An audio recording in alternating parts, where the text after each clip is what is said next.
Quero lembrar os irmãos que no dia 28, que já é o próximo domingo, nosso culto começa às 18 horas, que na verdade será uma palestra sobre a história dos batistas para toda a igreja e também para os nossos convidados, às 18 horas. Então, é nosso primeiro momento até às 19, depois teremos um intervalo de 10 minutos, a 15 minutos no máximo, e voltaremos para o culto, onde teremos também uma palavra com o David Rodrigues. Amém? Vamos lembrar disso, né? Vamos estar propagando isso. Depois vamos fazer uma chamada bacana com horário e essa semana vamos rodar mais a nossa divulgação desse evento. Esteja orando, irmãos, por isso e vamos nos dedicar, né, para estarmos aqui pontualmente nesse horário, para termos uma dinâmica bem produtiva, tá bom? Vamos colocar de pé para a leitura da palavra de Deus, Isaías capítulo 6.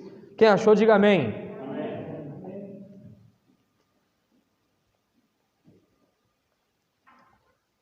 Diz assim a palavra de Deus: No ano da morte do rei Uzias, eu vi o Senhor assentado sobre um alto e sublime trono, e as abas de suas vestes enchiam o templo. Serafins estavam por cima dele, cada um tinha 6 asas, com 2 cobriu o rosto, com 2 cobriu os pés, e com 2 voava. E clamavam uns para com os outros, dizendo: Santo, Santo, Santo é o Senhor dos exércitos, toda a terra está cheia da sua glória. As bases do limiar se moveram à voz do que clamava, e a casa se encheu de fumaça. Então eu disse: Ai de mim, estou perdido, porque sou homem de lábios impuros e habito no meio de um povo de impuros lábios, e os meus olhos viram o Rei, o Senhor dos exércitos. Então um dos serafins voou para mim, trazendo na mão uma brasa viva, que tirara do altar com uma tenaz. Com a brasa tocou minha boca e disse: Eis que ela tocou os seus lábios. A tua iniquidade foi tirada e perdoado o teu pecado. Depois disso, ouvi a voz do Senhor que dizia: A quem enviarei? E quem há de ir por nós? Disse eu: Eis-me aqui, envia-me a mim. Então disse ele: Vai e dize a este povo: Ouvi, ouvi e não entendais. Vede e vede, mas não percebais. Torna insensível o coração deste povo, endurece-lhe os ouvidos e fecha-lhes os olhos, para que não venha ele ver com os olhos e ouvir com os ouvidos e a entender com o coração e a se converter e seja salvo. Então disse eu: Até quando, Senhor? E ele respondeu: Até que sejam desoladas as cidades, e fiquem sem habitantes as casas, e fiquem sem moradores a terra, e seja toda assolada. E o Senhor afaste dela os homens, e no meio da terra seja grande o desamparo. Mas se ainda ficar a 10ª parte dela, tornará a ser destruída. Como terebinto e como carvalho, dos quais, depois de derribados, ainda fica o toco. E assim, a santa semente é o seu toco. Podeis assentar. Deus, obrigado por sua palavra, Senhor. Nós somos miseráveis, pecadores, falhos, limitados, ó Deus, e precisamos da ação da maravilhosa graça e do Espírito Santo para que a sua palavra venha clara, perceptível e calorosa aos nossos corações. Pai amado, fale conosco, porque a tua palavra é suficiente. Fale conosco, Deus, porque ela é inerrante. Fale conosco, Deus, pois sabemos que ela é poderosa. E nós te suplicamos, por graça e misericórdia, fale conosco, Senhor. Em nome de Jesus, nos apresentamos diante de Ti para ouvir a Tua doce voz e ter, ó Deus, do Senhor o alimento para as nossas almas. É em nome de Jesus que nós oramos. Amém e amém. Irmãos, gostaria de refletir nesse capítulo da palavra do Senhor sobre um lembrete a todo crente. Olhe para o alto, olhe para dentro de você e olhe para o seu redor. Olhe para o alto, olhe para dentro de você e olhe para o seu redor. Nós precisamos diariamente nos lembrar dessa necessidade. A necessidade de olharmos para o alto. Para vermos então a nossa mente, a nossa visão, a majestosa graça de Deus e a sua santidade. Nós precisamos olhar para dentro de nós para enxergarmos a nossa pecaminosidade, a nossa natureza depravada. E nós precisamos olhar para o nosso redor para enxergar a necessidade urgente da propagação do Evangelho. Um crente, ele não pode ser alienado e olhar só para o alto e dizer, eu estou olhando para a santidade do Senhor, e esquecer de olhar para dentro dele e para o seu redor. Um crente não pode olhar para o seu redor e esquecer de olhar para o alto, porque senão ele vai entrar em desespero. Um crente não pode olhar para dentro do seu coração somente e ver a sua natureza pecaminosa, porque senão ele vai ser amargurado e amassado por um sentimento de culpa. Ele precisa olhar para o céu, para o alto, olhar para dentro dele e olhar para o seu redor. Isso numa só visão, irmãos. Isso numa só visão. Um grande erro que muitos crentes talvez cometem é quando eles piscam o olho, fecham um dos seus olhos para olhar para a beleza da santidade do Senhor. Quando eles fecham o outro olho para olhar para a sua natureza pecaminosa. E quando eles fecham os dois olhos para olhar para a realidade à sua volta. Nós precisamos olhar para esse capítulo e, diante daquilo que ele nos fornece, refletirmos sobre essa realidade em nossa vida. Nós somos pecadores, nós temos um Deus gracioso, salvador, majestoso, santo, e nós temos uma realidade urgente da proclamação do Evangelho. E então, eu gostaria de caminhar com os irmãos nesse capítulo, para que nós pudéssemos ser informados desse lembrete que nós precisamos carregar em nossa vida. Olhe para o alto, olhe para si e olhe para o seu redor.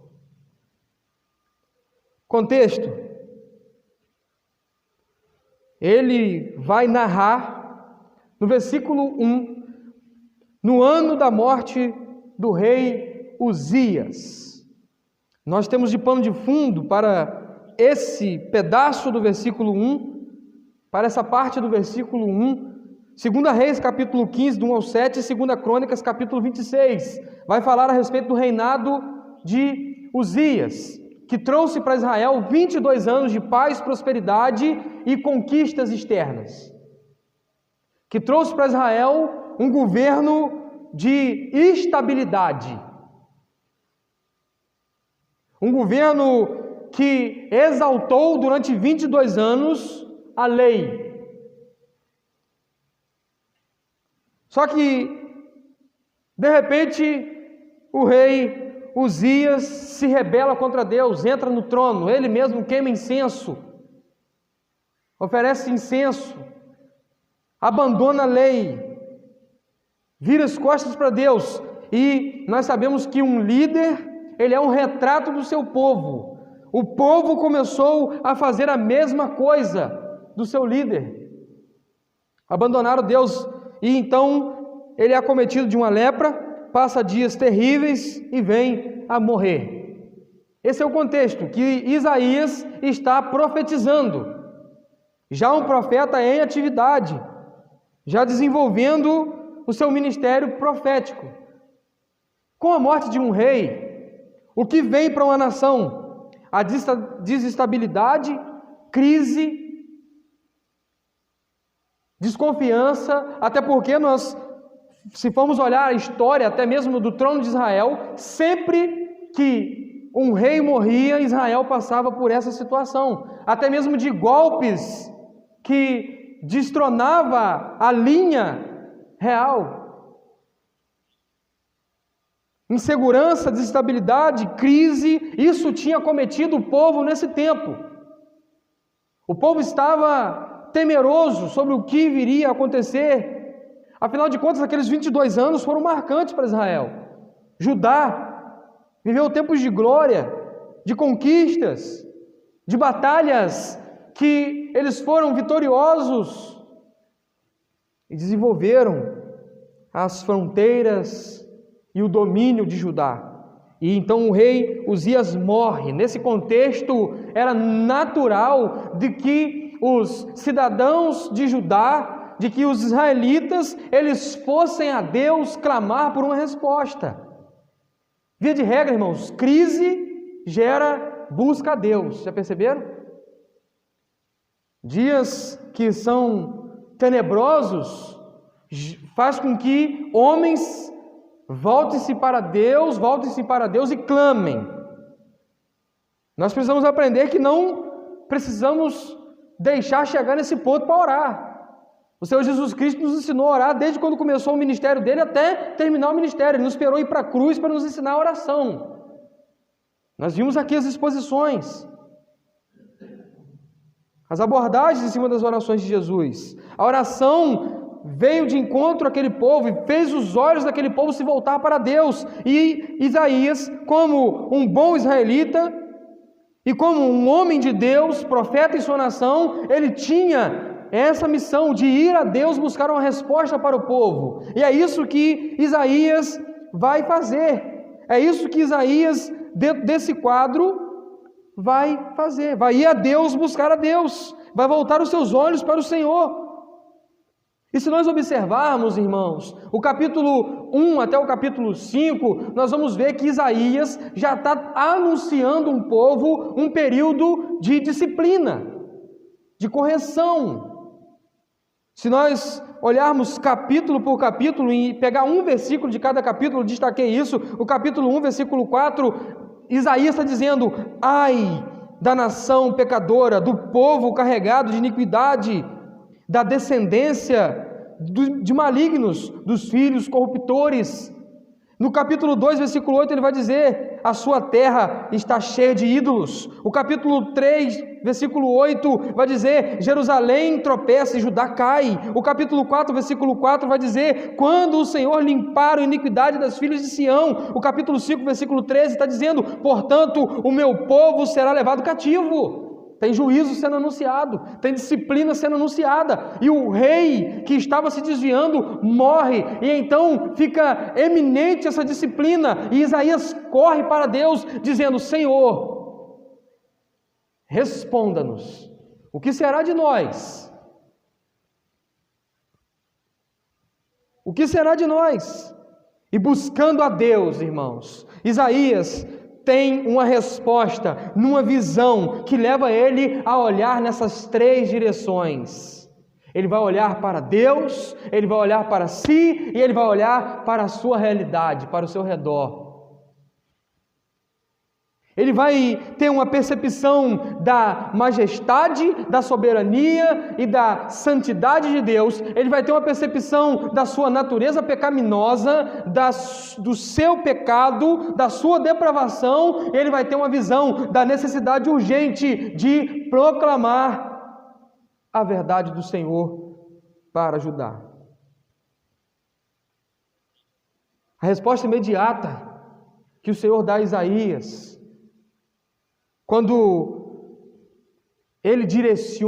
Deus direciona a visão de Isaías para o alto, a resposta imediata que ele vai dar a Isaías é o seguinte: eu estou aqui e reino soberana e majestosamente. A parte B do versículo 1 diz: eu vi o Senhor assentado sobre um alto e sublime trono, e as abas das vestes enchiam o templo. Majestade e soberania. Tem alguém ocupando o trono. O que Deus está respondendo para Isaías? Isaías, os reinos falham. Isaías, as estruturas sucumbem. Isaías, o sistema vai decair, mas eu sou soberano. Eu estou assentado no trono. Nada foge do meu controle. Eu sou majestoso e soberano e reino. Irmãos, o coronavírus deu uma mexida com o povo. Mexeu com as estruturas emocionais, cresceu o número de depressão, ansiedade, medo. Mexeu. E sabe o que Deus está falando com o povo? Volte os seus olhos para mim, porque eu continuo sentado no meu trono. O Covid não me abalou. Eu sou o Rei soberano e majestoso. Coronavírus é uma evidência de que nós precisamos voltar os nossos olhos para o Senhor e enxergar a sua majestade e a sua soberania. Quantos crentes que agora foram direcionados para um campo de teorias da conspiração? Foi a China que criou? É do diabo? É de Deus? É o sétimo cavaleiro do Apocalipse? O que é o Covid? Quando Deus está falando assim, olhe para mim. Eu quero que você olhe para mim. Eu sou o soberano Deus que estou governando. Volte os seus olhos para o Criador. Volte os seus olhos para o Rei. Volte os seus olhos para o seu Senhor. Ele é Deus. Ele não perdeu o controle de nada. Ele tem tudo nas suas mãos e reina com seu cetro de justiça. O tempo se submete a Ele. A criação se submete a Ele. As estruturas se submetem a Ele. Não é porque existe o anticristo que Deus vai deixar de reinar. O anticristo vai vir e Deus continuará reinando. Ele é soberano, Ele reinará para todo sempre. Ele é o alfa, o ômega, o princípio e o fim. Nada abala o seu governo. Soberano. Volte seus olhos para o Senhor. Isaías, quando tem os seus olhos abertos e olha para o alto, ele vê e ele descreve o Senhor assentado num alto e sublime trono, e as abas das suas vestes enchiam o templo. A grandeza da majestade do Senhor, a sua soberania, um trono ocupado por Deus, é o reflexo de que Ele é majestoso e soberano. Mas nós caminhamos, irmãos. Eu gostaria de colocar na tela e ler para os irmãos, sem um único som, o Salmo 93, que exalta a soberania de Deus. Olha, irmãos, nós precisamos nos lembrar diariamente a respeito da soberania de Deus. O Deus que reina, o Deus que é absoluto, o Deus que é glorioso e majestoso. Salmo 93, vamos ler todo o Salmo 93 no 3. 1, 2, 3. O Senhor reina, vestiu-se de majestade vestiu-se o Senhor e de poder. O mundo está firme e não se abalará. O teu trono está firme desde a antiguidade. Tu existes desde a eternidade. As águas se levantaram, Senhor, as águas se levantaram a voz, as águas se levantaram o seu bramido, mais poderoso do que os tronos das águas impetuosas, mais poderoso do que as ondas do mar, é o Senhor nas alturas. Os teus mandamentos permanecem firmes e fiéis. A santidade, Senhor, é o armamento perpétuo da tua casa. É o ornamento perpétuo da tua casa, a tua santidade. Olha a majestade de Deus, irmãos. Olha como que Deus reina. Ele reina sobre todas as coisas. Deus não reina só sobre a igreja. Deus não reina só sobre Israel. Deus reina sobre o mundo, sobre o universo, sobre tudo. Tudo que existe e acontece foi obra de suas mãos. E Ele diz: é meu.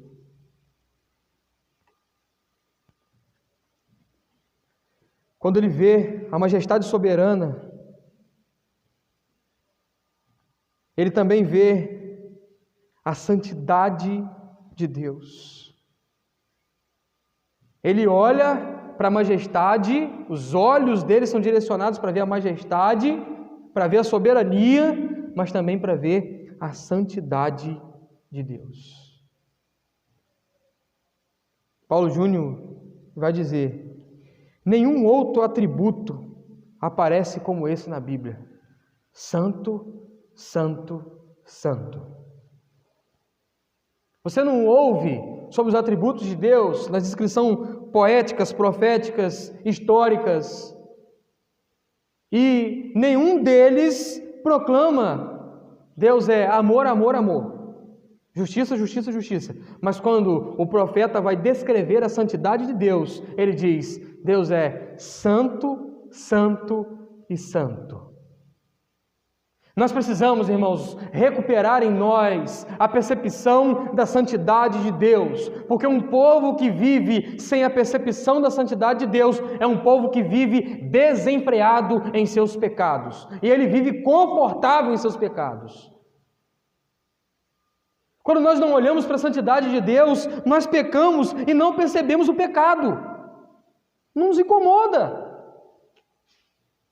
Deus está atraindo os olhares do profeta para ver a sua majestade, para ver a sua soberania, mas também para ver a sua santidade. E detalhe, o povo estava vivendo em rebeldia. O povo conhecia a lei, o povo conhecia Deus, mas o povo tinha se distanciado a quilômetros de distância da santidade de Deus. Deus está falando: vocês podem até saber que eu sou o rei, vocês podem até saber que eu ocupo o trono do universo, vocês até confiam na minha majestade, mas vocês se esqueceram da minha santidade. Por isso a ênfase: santo, santo, santo, é o Senhor dos exércitos. Eu estou caminhando no texto, e os irmãos podem observar isso. O que era declarado? Santo, santo, versículo 3, parte B. Santo, santo, é o santo, santo, santo é o Senhor dos exércitos, toda a terra está cheia da sua glória. Irmãos, vamos olhar para a santidade de Deus, vamos ver essa maravilhosa santidade como um compromisso de Deus de nos santificar. Esse atributo é um atributo comunicável. Tem 3 atributos aqui nesse texto. 3 atributos de Deus: a majestade gloriosa, a soberania e agora tem a santidade. A majestade gloriosa e a soberania são atributos incomunicáveis, ou seja, são atributos que pertencem somente a Deus. Ele não vai comunicar com você. Deus não vai comunicar com você a majestade dele, para você ser um rei majestoso como ele. Deus não vai comunicar com você um atributo de soberania. Só Deus é soberano. Como, por exemplo, só Deus é onipotente, só Deus é onisciente, só Deus é onipresente. Isso são atributos incomunicáveis, que só Deus tem. Nenhum outro ser vai ter na terra. É coisa de Deus, é dele. São atributos dele, pessoais. Agora, tem um atributo no texto que é um atributo comunicável, a santidade de Deus. A ênfase que o texto dá à santidade de Deus é o único atributo que é comunicável ao homem no texto. É Deus requerendo do homem a santidade de tal forma que Ele está enfatizando: eu não quero que vocês achem que vocês são soberanos. Eu não quero que vocês pensem que vocês vão reinar majestosamente. Eu quero que vocês sejam santos. É isso que a Bíblia nos ensina, irmãos.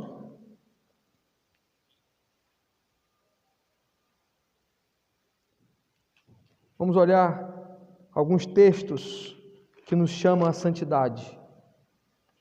Olha aí comigo, Josué capítulo 3, versículo 5. Santificai-vos hoje, porque o Senhor amanhã fará maravilhas em nosso meio. Deus chama o povo dele à santidade. Levítico capítulo 20, versículo 7.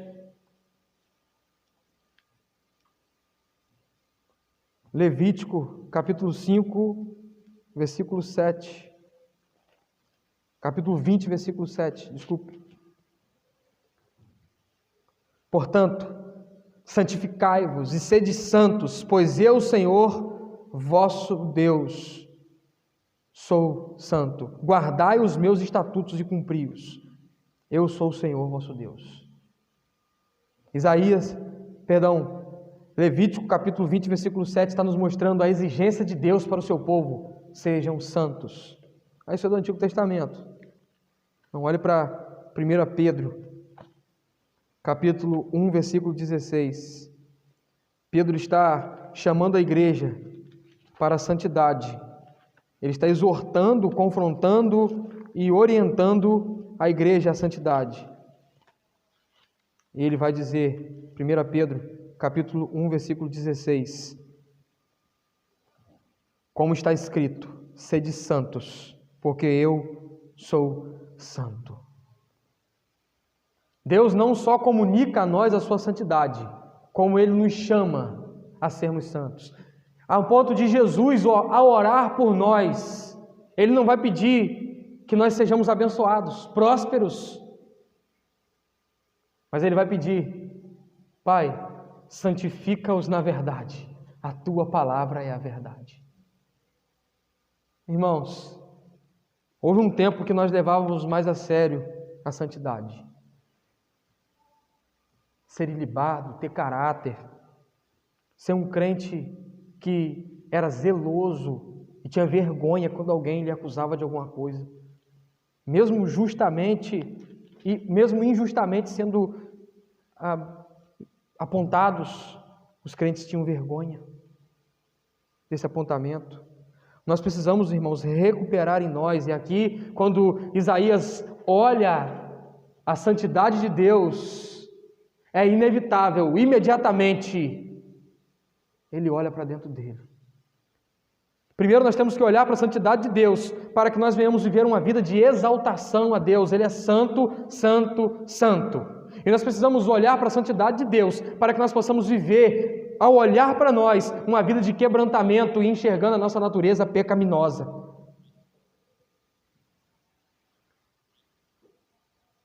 Eu fiquei observando, estudando sobre esse tema, olhando o Antigo Testamento, falando sobre essa questão, e eu olhei para Moisés pedindo a Deus para mostrar a sua glória.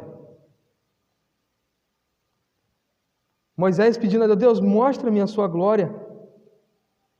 Mostra-me a sua glória. E depois que Moisés vê um reflexo da glória de Deus, é que ele vai escrever os 10 mandamentos. Eu vou mostrar aos irmãos onde eu quero chegar. Primeiro vamos olhar o texto, Êxodo capítulo 33, versículo 18 a 23.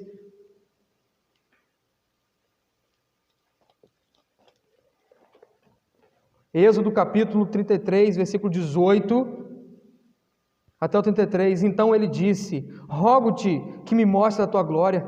Respondeu-lhe: farei passar toda a minha bondade diante de ti, e te proclamarei o nome do Senhor. Terei misericórdia de quem tiver misericórdia, me compadecerei de quem eu me compadecer.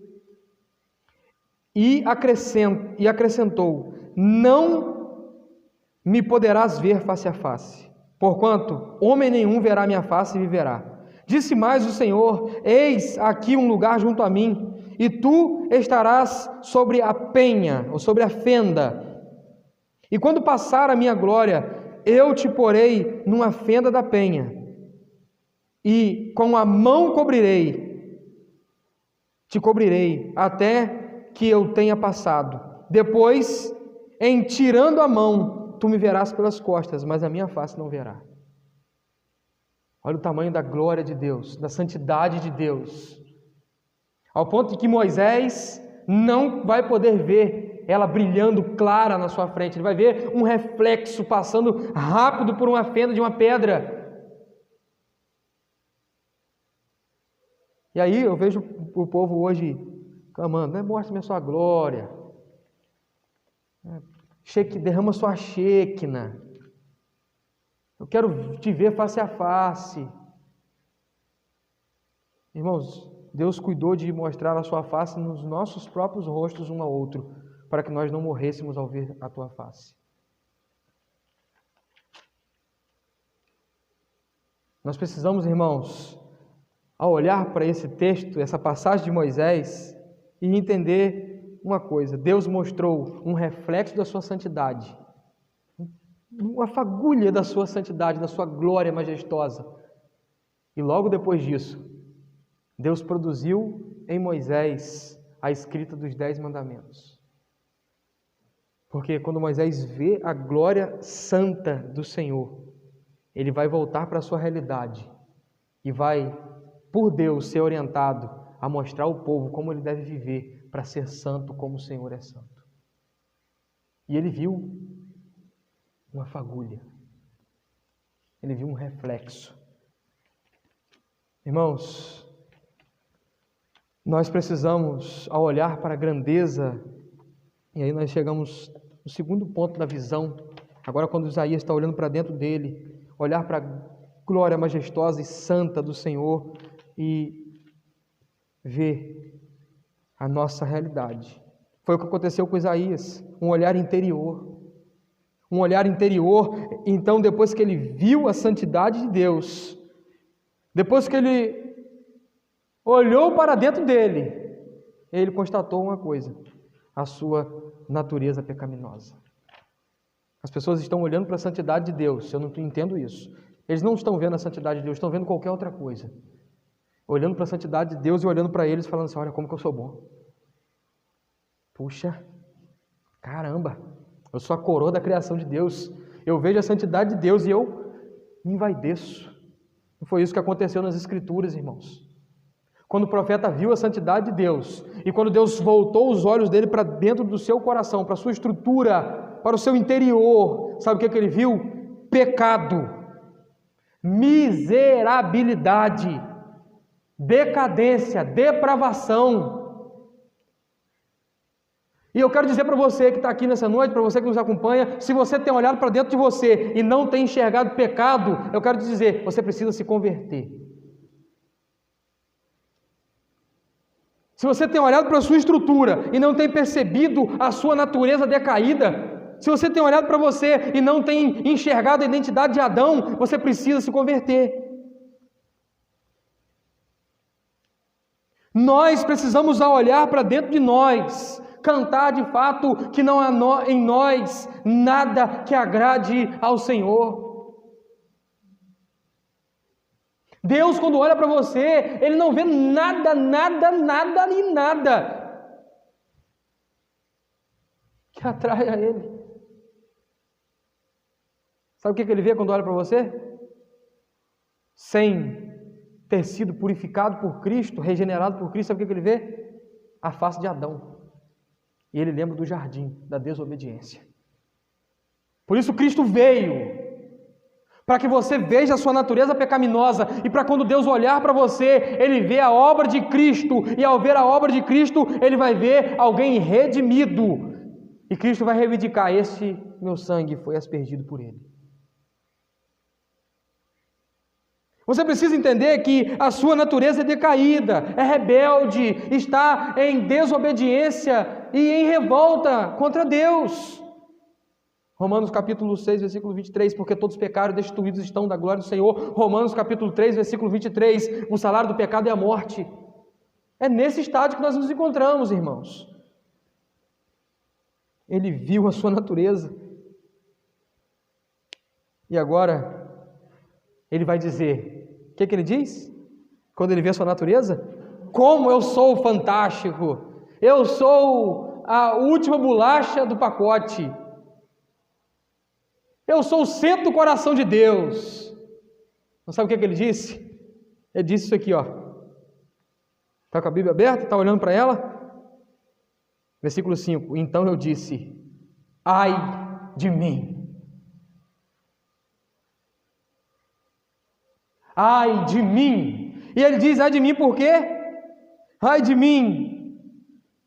Porque eu sou um homem de lábios impuros, e habito no meio de um povo de impuros lábios, e os meus olhos viram o Rei, o Senhor dos Exércitos. Ai de mim! Ele enxergou a sua natureza pecaminosa.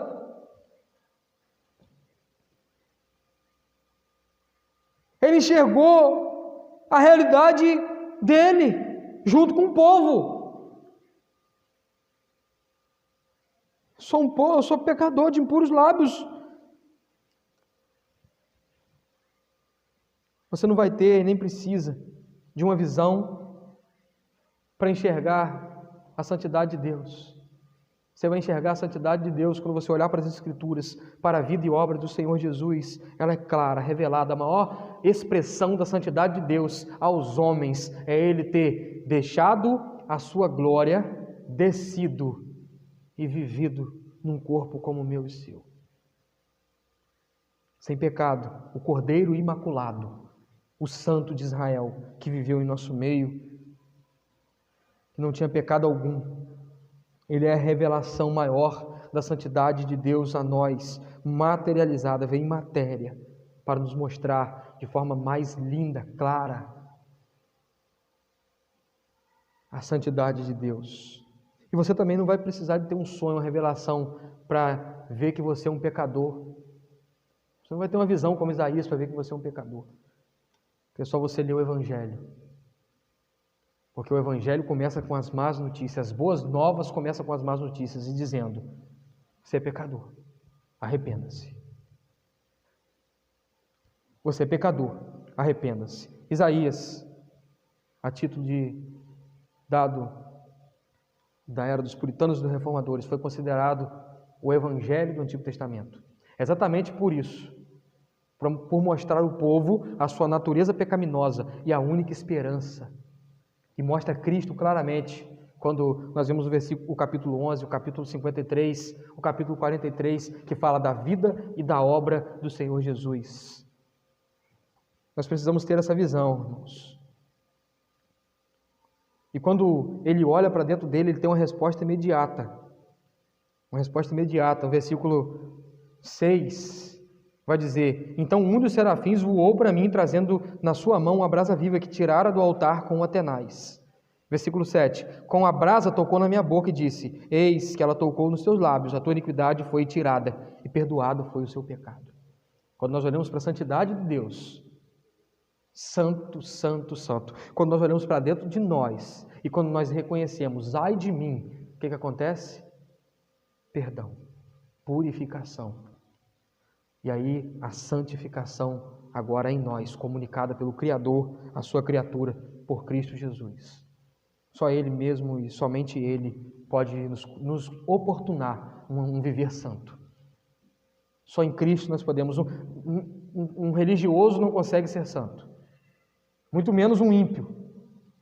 Ele pode ter atitudes boas, ele pode fazer coisas boas, pode doar dinheiro para os pobres, ele pode ajudar instituições, ele pode criar organizações não governamentais, ele pode ir na favela, evangelizar, pode fazer tudo isso. Se ele não tiver Cristo, isso não é santidade. Isso não é santidade, isso são trapos de imundícia para o Senhor. E aí também nós temos essa mesma resposta que Isaías teve, 1 de João, capítulo 1, versículo 9. 1 de João, capítulo 1, versículo 9.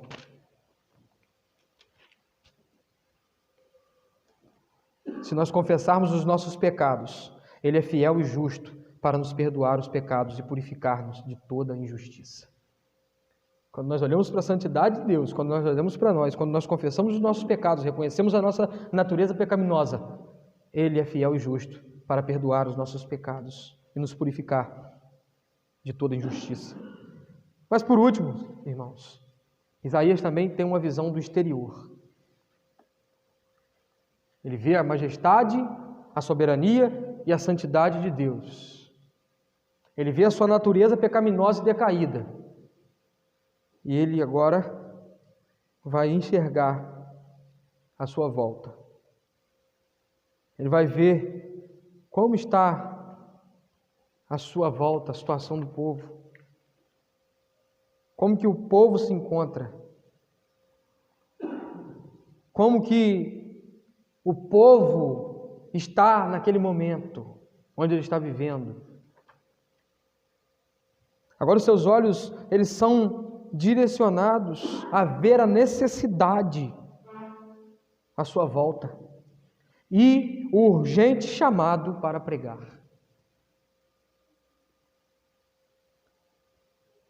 Ele vê a realidade à sua volta, desde o capítulo 1 até o capítulo 5, quando ele mesmo está anunciando o juízo de Deus contra aquilo que o povo está fazendo. Um povo duro, um povo rebelde. Só para nós sermos informados dessa grande verdade e da expressa realidade daquele povo duro, de como o povo estava vivendo,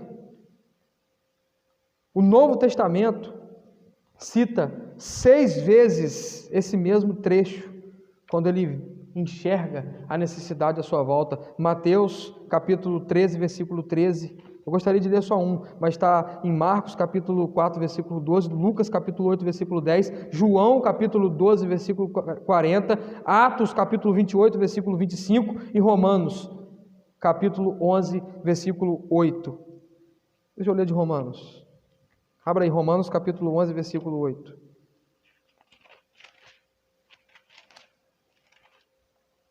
Olha a ênfase sobre essa verdade, quando ele enxerga a sua volta. Como está escrito: Deus lhe deu o espírito entorpecido, olhos para não ver, ouvidos para não ouvir, até o dia de hoje. Essa é a realidade que ele está enxergando, irmãos. A realidade de um povo que está endurecido, que está fechado, que está seco, que está árido, quanto à vontade de Deus, a sua santidade, a sua majestade, a sua soberania. Um povo que deixou de lado a lei, um povo que abandonou, está em rebeldia.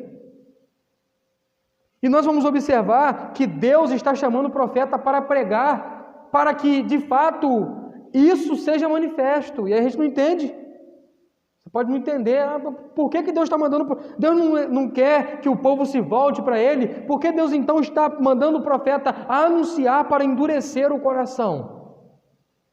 O Wisber comenta: o mesmo sol que amolece o gelo, endurece o barro.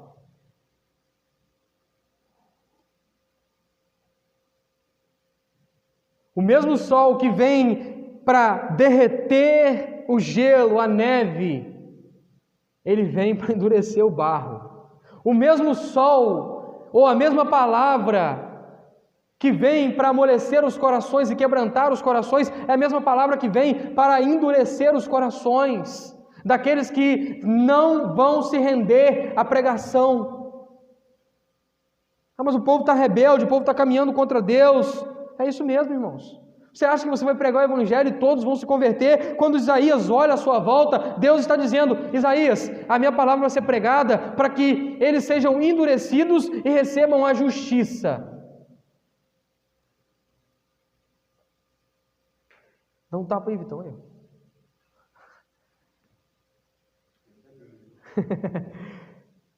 O povo está seco. Quis parecer no vídeo, você viu? O povo está seco, o povo se desviou. Irmãos, presta atenção, sintoma de desviado. Sintoma de desviado. Você prega o evangelho para o cara, fala da palavra de Deus com o cara, sabe o que acontece? Ele, em vez de se render, fala assim: é verdade. Sabe o que ele faz? Ele, para com isso, pastor enjoado, me visitando, me incomodando. São os primeiros sintomas de desviado. Na verdade, são aqueles pré-alertas. O cara está sentado no banco da igreja e começa a se incomodar com a palavra. Ele, em vez de se quebrantar, dizer, Deus me deu uma oportunidade de arrependimento, ele diz, para que o pastor está falando disso? Eu não quero saber disso não. Tá mandando indireta. Você fala da palavra de Deus, o cara já tem 30 desculpas. Ele não está mais enxergando a santidade de Deus. Ele não está mais enxergando a sua natureza. E quando ele escuta a voz de Deus, ele se tranca. E outra, é o próprio Deus lhe deixando sentir talvez a mais dura disciplina, que é ser seco, não reagir à palavra. Não existe para mim disciplina maior, não existe castigo maior que Deus vai dar à humanidade do que esse. De o povo ser indiferente com ele, pecar sem se sentir incomodado. Romanos trata disso no capítulo 1. Deixa eu só mostrar para os irmãos 3 versículos que Paulo, quando escreve aos Romanos, vai nos deixar bem claro. Nós devemos pregar o Evangelho, ele enxerga a sua realidade. Qual é a realidade? É um povo de impuros lábios, é um povo pecador, um povo rebelde, um povo que se desviou, um povo que está longe de Deus, um povo que não ama mais a lei. E o que Deus fala? Vai e prega. Deus pergunta, quem que eu vou enviar? Ele vai dizer, eis-me aqui. E o que Deus vai falar para ele anunciar? Anuncia que eu mesmo estou endurecendo o coração deles. Se escandalize com isso não, irmãos. Isso é o Evangelho. Isso é o Evangelho. Capítulo 1, versículo 24. Por isso, Deus os entregou a tais homens à imundícia, pelas concupiscências do seu próprio coração. Versículo de número 26. Por causa disso, Deus os entregou às suas paixões infames. Olha agora o versículo 28. O próprio Deus, por haverem desprezado o conhecimento, os entregou a uma disposição mental reprovável. Tem aquele cara rebelde, que ele está pecando, sendo completamente envolvido e tendo o maior prazer, ele gosta. E outra, ele sabe que Deus não gosta daquilo que ele está fazendo, que desagrada a Deus, e ele está envolvido. Ele fala, isso mesmo que eu quero. Sabe o quê? Você deve pregar para ele sim. Sabe para quê? Porque o Evangelho anuncia salvação para os eleitos e condenação para os ímpios. Para aqueles que não se renderam e não vão se render à pregação do Evangelho. Isaías, então, olha para aquele povo que está à sua volta e fala, o povo está perdido, não tem mais solução para o povo. O que está acontecendo com o povo, Deus? O que eu vou fazer? E Deus fala, vai lá e prega, que eu mesmo estou endurecendo o coração deles, porque Deus estava anunciando a sua maior justiça para o povo. A sua maior justiça.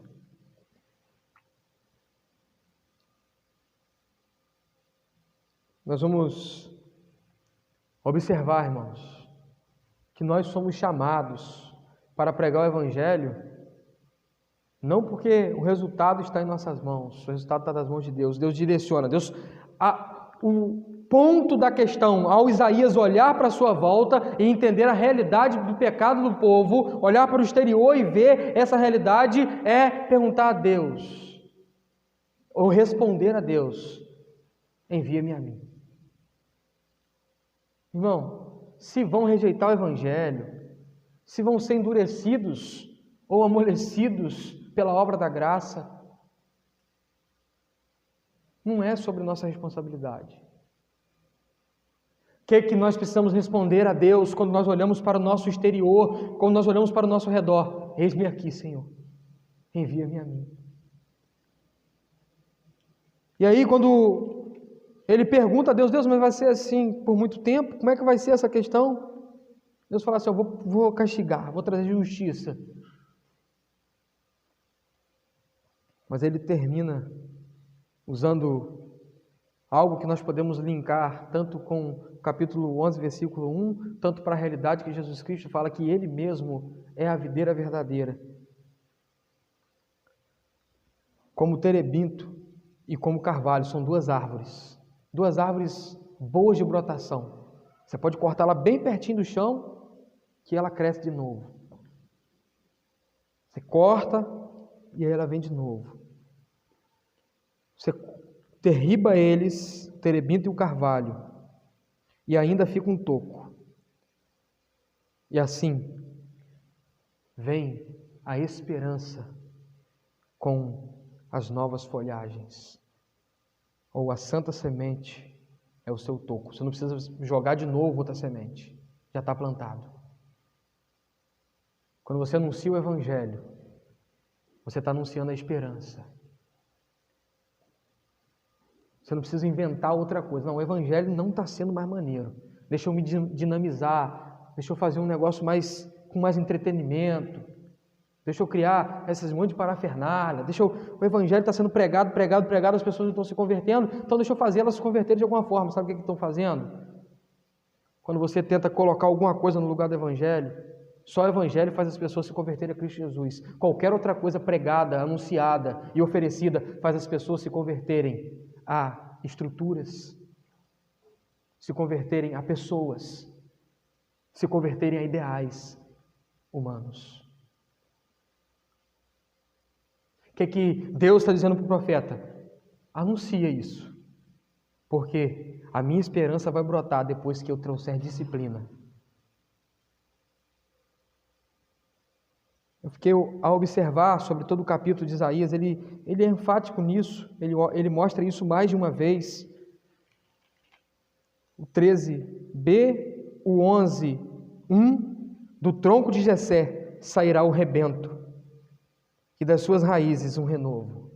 Capítulo 53, versículo 1. Capítulo 53, versículo 1. Está cansado, irmãos? Pode parar? Estou parando.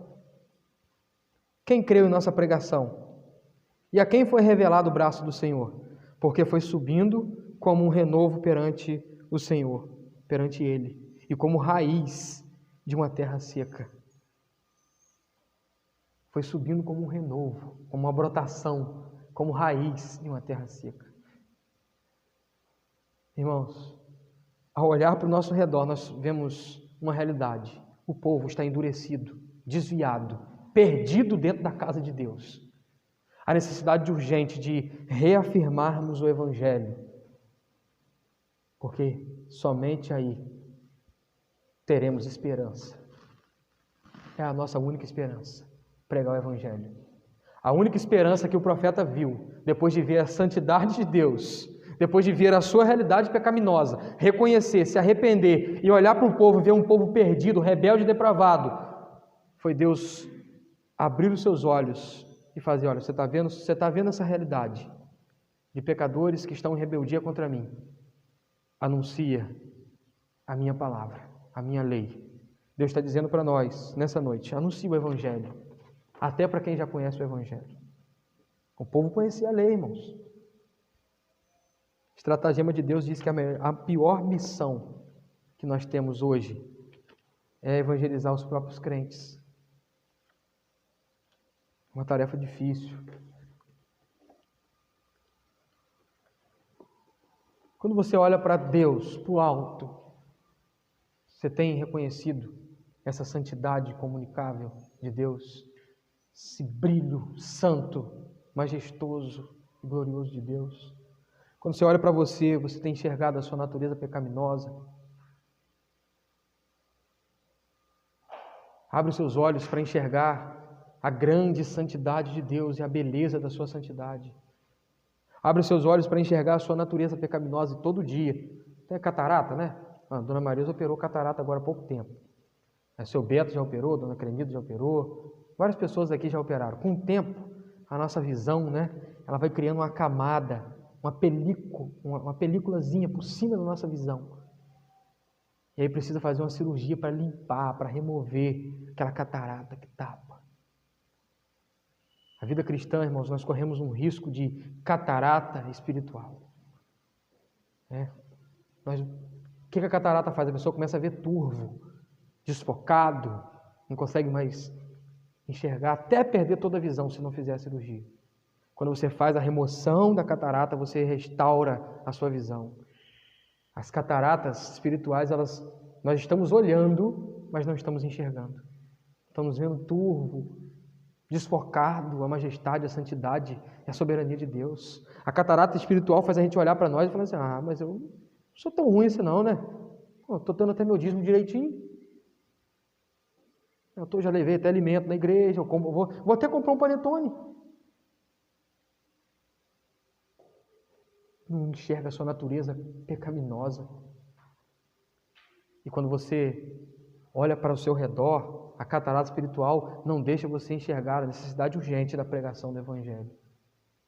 Que Deus venha nos curar e nos fazer olhar para a sua santidade, para a nossa pecaminosidade e para a necessidade urgente de pregação do Evangelho. Amém?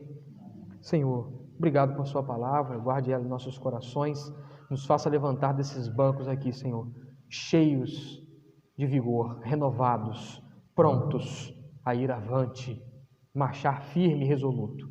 É em nome de Jesus, ó Pai. Eu peço ao Senhor que venha firmar a sua palavra em nossos corações, que ela esteja nessa noite encorajando, despertando, orientando, e que no alcance das nossas mídias elas possam, Deus, surtir efeitos, trazendo uma percepção urgente de olhar para o Senhor, olhar para a realidade do nosso coração e olhar para o nosso redor. Traga despertamento e use-nos para isso, em nome de Jesus, ó Pai. Nós assim oramos, agradecidos. Amém e amém. Amém? Em oração silenciosa, nós estamos assim encerrando o culto dessa noite.